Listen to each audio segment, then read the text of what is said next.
हल्द्वानी एक बार फिर खेलों की अंतर्राष्ट्रीय दुनिया में अपनी पहचान बना रहा है। राष्ट्रीय खेलों के सफल आयोजन के बाद अब शहर एशियाई कैडेट कप तलवारबाजी फेंसिंग प्रतियोगिता का गवाह बना है। यह 4 दिवसीय प्रतियोगिता हल्द्वानी के अंतर्राष्ट्रीय स्टेडियम में 22 सितंबर तक चलेगी। प्रतियोगिता का उद्घाटन मुख्यमंत्री पुष्कर सिंह धामी ने किया। उन्होंने कहा कि तलवारबाजी भारत की पारंपरिक खेल रही है और इतिहास में वीरांगनाओं जैसे झांसी की रानी ने इसके महत्व को दर्शाया है। सीएम ने यह भी बताया कि आज फेंसिंग को अंतर्राष्ट्रीय पहचान मिली है और उत्तराखंड के खिलाड़ी भी देश और विदेश में राज्य का नाम रोशन कर रहे हैं। मुख्यमंत्री ने भारतीय तलवारबाजी संघ और खेल विभाग को आयोजन के लिए बधाई दी और कहा कि सरकार प्रदेश में खेलों को बढ़ावा देने के लिए कई योजनाएं चला रही है। उन्होंने हल्द्वानी में खेल विश्वविद्यालय और लोहाघाट में महिला स्पोर्ट्स कॉलेज जल्द ही स्थापित किए जाने की जानकारी भी साझा की। इस एशियाई कैडेट कप में 17 देशों के 190 खिलाड़ी हिस्सा ले रहे हैं। इसमें 46 विदेशी और 144 भारतीय खिलाड़ी शामिल हैं। प्रतियोगिता में 13 विदेशी महिला और 33 पुरुष खिलाड़ी अपनी प्रतिभा का प्रदर्शन करेंगे। प्रतियोगिता में Bharat, Mongolia, Iran, Bahrain, Iraq, Indonesia, Kazakhstan, Malaysia, Philippines, Uzbekistan, Thailand, Brunei, Australia, Turkmenistan, Lebanon, Tajikistan और श्रीलंका के खिलाड़ी भाग ले रहे हैं। प्रतियोगिता का महत्व केवल खेल के लिए ही नहीं, बल्कि युवा खिलाड़ियों के कौशल और अनुभव को अंतर्राष्ट्रीय स्तर पर निखारने के लिए भी है।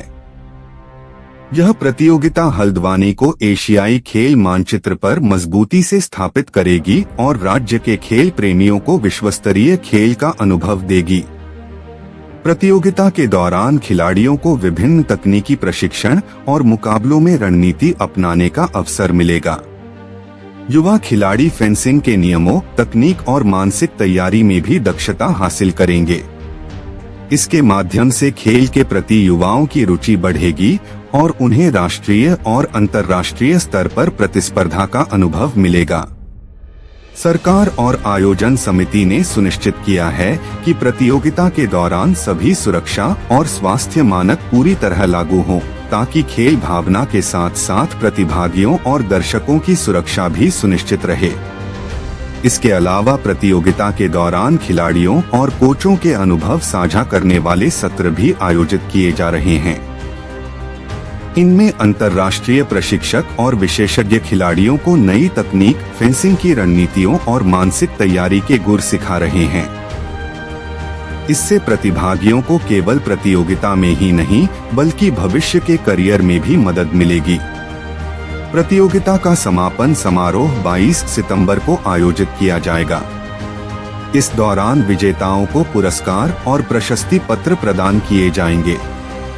आयोजक यह सुनिश्चित कर रहे हैं कि प्रतियोगिता का हर पहलू सुव्यवस्थित और सफल हो, ताकि हल्द्वानी का नाम खेलों की दुनिया में और ऊंचा उठ सके।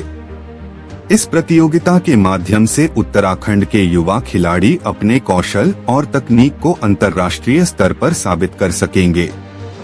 यह आयोजन राज्य के खेल वातावरण को और मजबूत करेगा और आगामी समय में और बड़े अंतर्राष्ट्रीय खेल आयोजनों के लिए मार्ग प्रशस्त करेगा। का आयोजन निश्चित रूप से हमारे राज्य के अंदर खेल प्रतिभाओं को और खेल स्थान जो हमारे बने हुए हैं, अच्छा इंफ्रास्ट्रक्चर जो हमारा बना हुआ है, उन सभी को कहीं न कहीं इससे प्रोत्साहन मिलेगा, आगे बढ़ने का अवसर मिलेगा। और इस प्रकार की प्रतियोगिताओं से हमारे स्थानीय खिलाड़ियों को भी राज्य के अंदर आगे बढ़ने के अवसर भी मिलते हैं और उनके अंदर एक प्रेरणा भी मिलती है। और हल्द्वानी में एशियन फेंसिंग का एक कप होना निश्चित रूप से यहाँ के सभी हमारे कारोबारियों को, होटल व्यवसायियों को, पर्यटन के क्षेत्र में काम करने वालों को, व्यापार वालों को, सभी प्रकार से उनके लिए भी एक बहुत बड़ा रोजगार का और उनके व्यापार का बड़ा माध्यम बनेगा। हमारा प्रयास होगा कि आने वाले समय में यहाँ पर अन्य प्रतियोगिताएं भी यहाँ आयोजित हों मैं श्री राजीव मेहता जी को, जो हमारे खेल फेंसिंग एसोसिएशन के महासचिव हैं, उनको इसके लिए मैं बहुत धन्यवाद करता हूं कि यहाँ पर उन्होंने प्रतियोगिताएं करवाई हैं।